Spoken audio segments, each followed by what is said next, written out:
Napaka-nice ito nabili kong pencil case yan for Luna. Hindi ako ang bida for today's video, hindi ang pencil case. Ayan. Tingnan nyo naman, may pa-zipper pa dito si Mayor. Para safe and secure ang ating mga eraser, sharpener, o diba? Kung ano-ano pang maliliit na bagay dyan.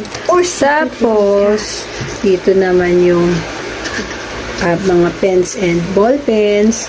May maliit na ayan na, nalagay yung pictures or kung ano mga IDs. Tapos yung mga markers, rulers, o diba? And, ang ganda niya kasi di-zipper na siya at hindi siya bakal, so hindi siya tutunog-tunog na parang ewan lang. So, ano pang hinihintay nyo? Get yours now. Ang daming design sa mapagpipilian. Andiyan na yung link sa comment or sa yellow basket. Yun lang.